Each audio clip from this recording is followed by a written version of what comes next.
Hello friends, எல்லாருக்கும் வணக்கம். இன்றைக்கி நம்ம நிக்கிஸ் கிச்சனில் சத்தான கடலை மாவு லட்டு எப்படி பண்ணுறதுன்னு தான் செஞ்சு காமிக்க போகிறேன்.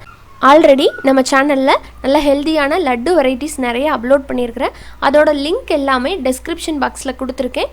தேவைப்படுறவங்க செக் பண்ணி பார்த்துக்கலாம். இப்போ நம்ம இதை குயிக்காக எப்படி பண்ணுறதுன்னு பார்த்துடலாம். வீடியோக்குள்ளே போகிறதுக்கு முன்னாடி நம்ம சேனல் நிக்கிஸ் கிச்சனை இன்னும் சப்ஸ்கிரைப் பண்ணாத நண்பர்கள் ப்ளீஸ் சப்ஸ்கிரைப் பண்ணிக்கோங்க. சப்ஸ்கிரைப் பண்ணதுக்கு அப்புறமா வர பெல் சிம்பளையும் மறக்காமல் கிளிக் பண்ணிக்கோங்க. அப்போ தான் இதே போல் இன்ட்ரெஸ்டான வீடியோஸ் நீங்கள் தொடர்ந்து பார்க்கலாம். நான் எப்பப்பெல்லாம் அப்லோட் பண்ணாலும் உங்களோட நோட்டிஃபிகேஷன்ஸில் உடனே வந்து நிற்கும், நீங்கள் மிஸ் பண்ணாமல் பார்க்கலாம். இப்போ குயிக்காக வீடியோக்குள்ளே போயிடலாம். கடலை மாவு லட்டு பண்ணுறதுக்கு ஃபஸ்ட்டு இந்த மாதிரி ஒரு நான்ஸ்டிக் பேன் இருந்தது அப்படின்னா உங்களுக்கு நல்லா ஒட்டாமல் வரும். இப்போ அந்த பேனில் 1/2 கப் வந்து நெய் சேர்த்துக்கிறேன்.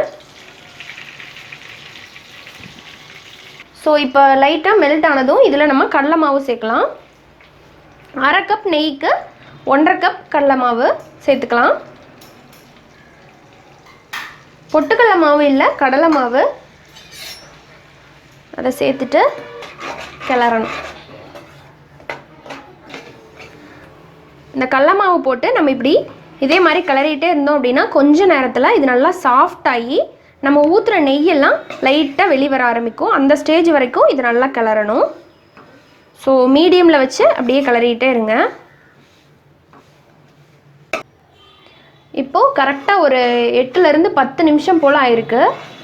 இப்போ பாருங்கள், நம்ம ஊற்றுற நெய்யெல்லாம் அப்படியே லைட்டாக மெல்ட் ஆகி வெளிவர ஆரம்பிச்சிருக்கு. இப்போ இந்த டைமில் கடலை மாவு நல்லா ரோஸ்ட் ஆகிடுச்சுன்னு அர்த்தம். இப்போ இதில் அதாவது இப்போ கடலை மாவு மட்டும் நம்ம தனியாக போட்டு லட்டு பண்ணோம் அப்படின்னா உங்களுக்கு ரொம்ப சவுன்னு இருக்கும். அந்த லைட்டாக உள்ள தரன்னு ஏதாவது கொஞ்சம் இருந்ததுன்னா சாப்பிட்றதுக்கு ரொம்ப நல்லாயிருக்கும். இப்போ பூந்தி லட்டெல்லாம் அப்படி தான் இருக்குது இல்லைங்களா? ஸோ அதனால் இதில் வந்து நம்ம என்ன பண்ண போகிறோம்னா ஒரு 1/4 கப் போல் ரவை, ஆல்ரெடி ரோஸ்ட் பண்ண ரவை இருக்கு இல்லைங்களா, அதை சேர்த்துக்கலாம். சேர்த்துட்டு நல்லா இதை கிளறிக்கலாம். ரவை ஆல்ரெடி வறுத்ததுங்காட்டி ஸோ கொஞ்சம் நேரம் வேகிற அளவுக்கு மட்டும் இதை நல்லா கிளறிக்கோங்க. ஒரு 5 நிமிஷம் நல்லா இதை கிளறிட்டே இருங்க. இப்போ ஒரு 7-8 நிமிஷம் நல்லா இதை வந்து கிளறி விட்டாச்சு. பாருங்கள், இந்த மாதிரி தான் இருக்குது. இப்போது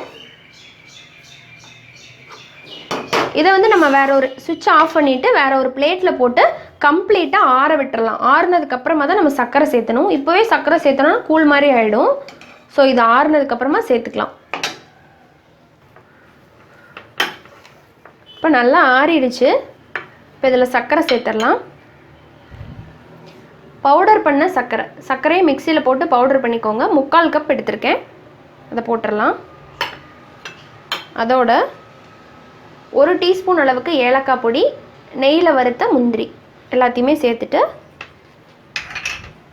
இப்போ கலந்துடலாம்.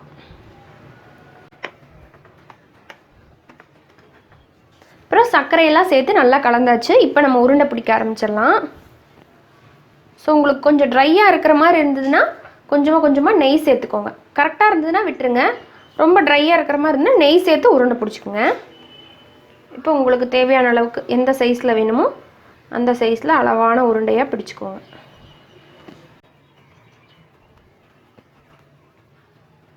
ஸோ இது போல் நம்ம எல்லா உருண்டையும் பிடிச்சிடலாம். எல்லா உருண்டைகளையும் இதே மாதிரி உருட்டி பிடிச்சி வச்சாச்சுங்க.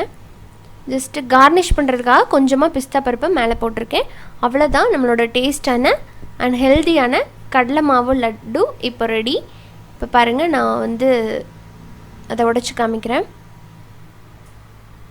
அவ்வளோதான், எவ்வளோ யம்மியாக இருக்குது பாருங்கள். டேஸ்டான அண்ட் ஹெல்த்தியான கடலை மாவு லட்டு ரெடி. இதில் நம்ம அதிகமாக நெய் சேர்த்துருக்கிறதுனால குட்டீஸுகளுக்கெல்லாம் நீங்கள் தொடர்ந்து கொடுத்துட்டு வரலாம், உடம்புக்கு ரொம்ப நல்லது. ஸோ இந்த கடலை மாவு லட்டுவை நீங்களும் வீட்டில் ட்ரை பண்ணி பாருங்கள். ட்ரை பண்ணிவிட்டு உங்களோட ஃபீட்பேக் அண்ட் கமெண்ட்ஸை எங்கூட கமெண்ட் செக்ஷனில் ஷேர் பண்ணிக்கோங்க. இந்த வீடியோ உங்களுக்கு பிடிச்சிருந்ததுன்னா லைக் பண்ணுங்கள். யூஸ்ஃபுல்லாக இருக்குன்னு நினச்சிங்கன்னா ஷேர் பண்ணுங்கள் ஃப்ரெண்ட்ஸ் அண்ட் ஃபேமிலியோட. இன்னொரு இன்ட்ரெஸ்டான அண்ட் ஹெல்த்தியான ரெசிபியோட சீக்கிரமாக வந்து சந்திக்கிறேன். நன்றி, வணக்கம்.